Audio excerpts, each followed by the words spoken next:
What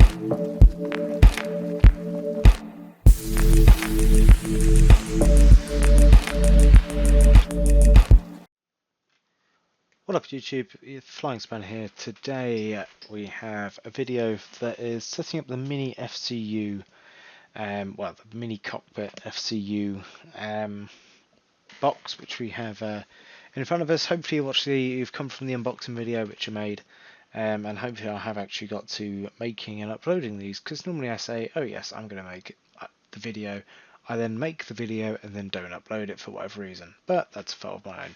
So if you watched the unboxing, you would have saw we had the first step to do when you get your FCU is download the user guide and the data link software, which was from the web link that they put on the box. There was a QR code, but I find QR codes are fairly useless for stuff that's actually on a computer, because unless you've got a webcam at all times, which I haven't, I use my phone as a webcam, as the Epoch Cam thing.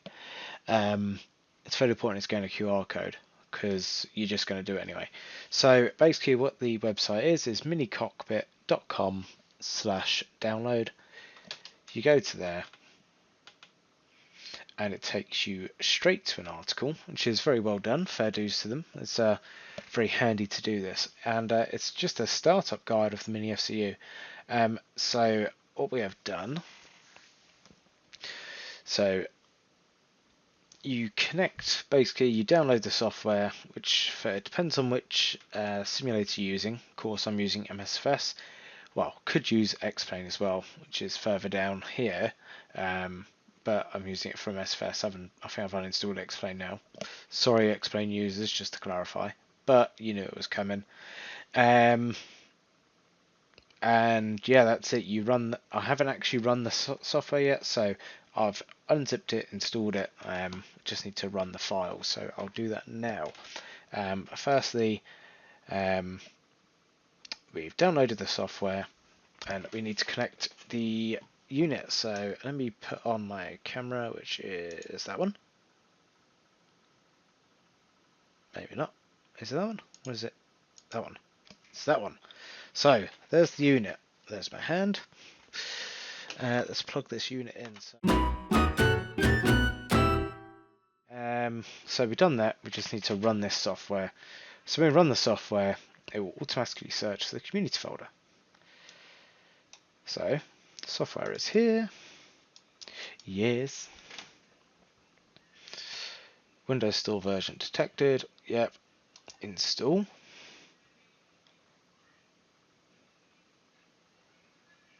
Okay. So that's the is that the expedite button? Assign the expedite button. So you can assign it to flight director or the so flight director screen, or LS, which is the landing system. Do you know what? I'm going to have it as LS purely because I don't really use the expedite. I'm more likely to use the LS, because then you can just go expedite approach. So why is that red? Does that say?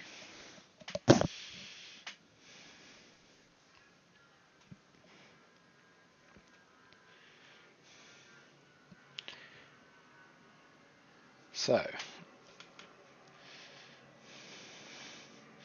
let me have a look. Do not. No, I don't. Okay.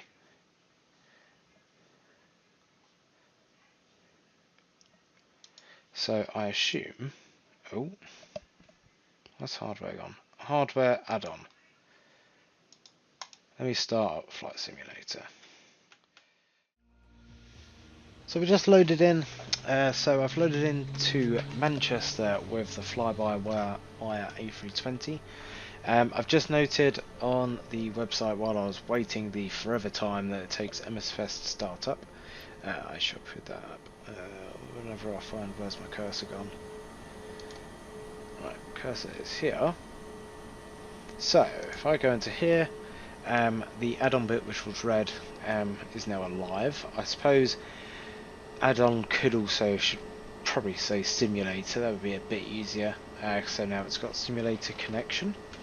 And I'll quickly show you this. Not that. So those are all the mounting screws I was just seeing. So here is further on from that web page where you download all of the products. I went on to home, and then this is before you buy. So it just says all the supported add-ons. So X-Plane wise, we have the Tollis Airbus series, the Flight Factor 320, the X-Plane 12 A330, and the JAR Designs A320. MSFS, we have the default A320, which, don't hold me to it, it's a possibility, I'm not 100% sure. I'd imagine the default A320 will include the Unibuilds A320, or the Unibuilds kind of mix A320 that's come out on the Season 14 beta, the Fly-by-Wire 320 series, the Headwind 330 Neos, the Phoenix COs, but reading those is it supports on the inputs, but it doesn't support, by the sounds of it, the numbers don't work. So we'll have a look at that. I've got the Phoenix and I've got the latest version installed, so I'll have a look. And then these are what they're planning to do in the future. So Moby Fly and Spad Next, I've got no idea what those are.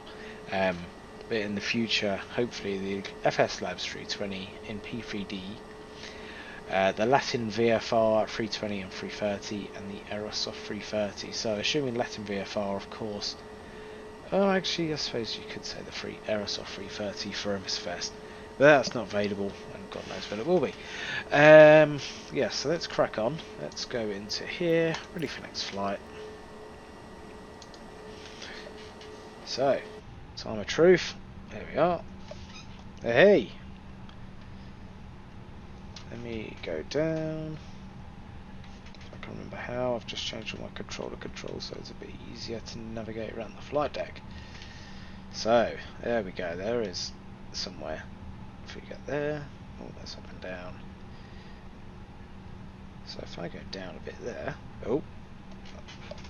Oh, it's okay. I think this is from my where I've changed the cable. The cable I'm using is my headset cable, so obviously it's probably not great for it. So speed. Oh, hey, it's instant. Look at that. Full practical demonstration. Autopilot 1. So it's not going to come on, is it? Speed Mac working.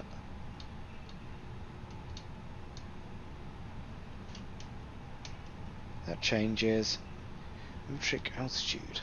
So does that? Where does that change? I can't think where that changes in the actual aircraft. Does that change on there? Oh yeah, there we go.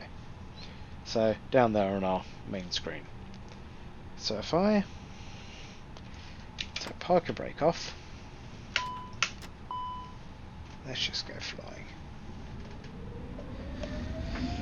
Let's see what happens. So you may see my arm appear on the side.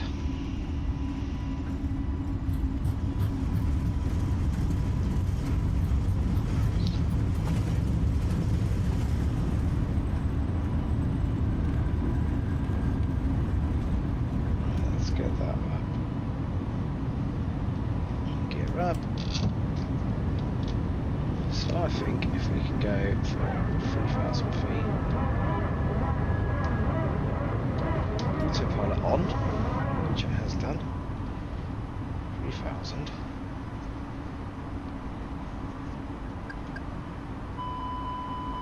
There we go, there's throttle climb. Apologies for the noise. Let's do that.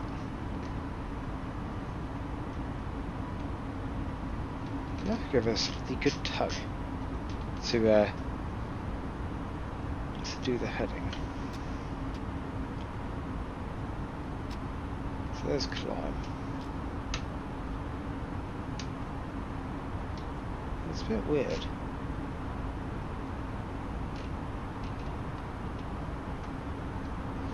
So that this was throttle on now, so the throttle's not on anyway.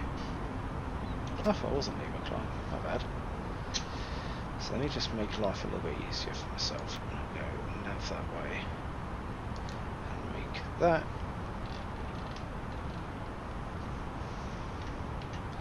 Ugh, God. Right, let's go all the way around. I think you get the idea that it actually works. So I changed, if you remember, I changed my expedite button. Sorry, I've moved that so it's a bit out of line. I changed the expedite button down there from expedite to LS, which is for the ILS. And there you can just see there. So if expedite's not working on the MCP, but LS is going on and off. So actually, I wonder how quickly configurable that is.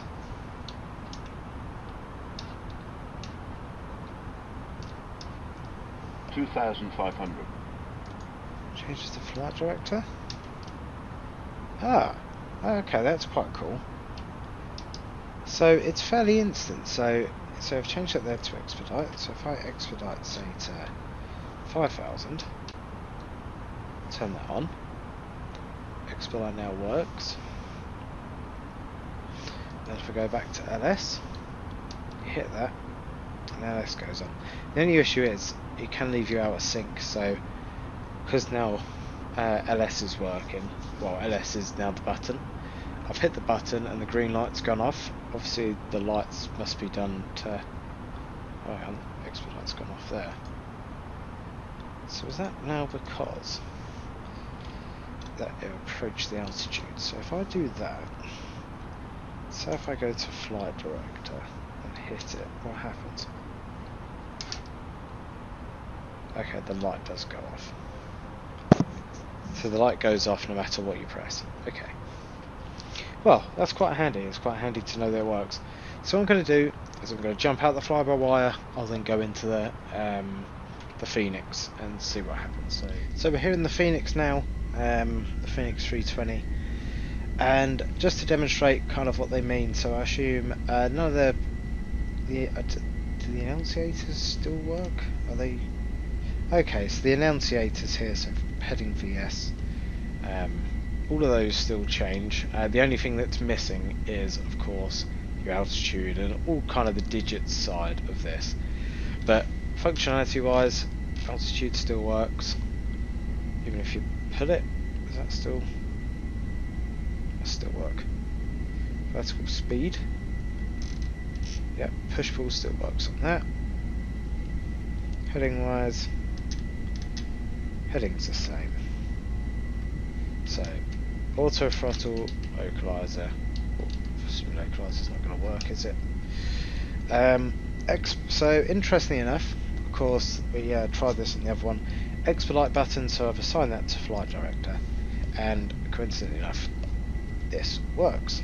So you can see on the left-hand side there, flight director is going on and off, and I'd assume if I go into it, so if I did change it to expedite, for example. Expedite. Wow, that's not going to work anyway because autopilot's not on. LS works fine. The whole functionality of it still works the same. It's just the digit. It's just all the digits in the display aren't configured yet.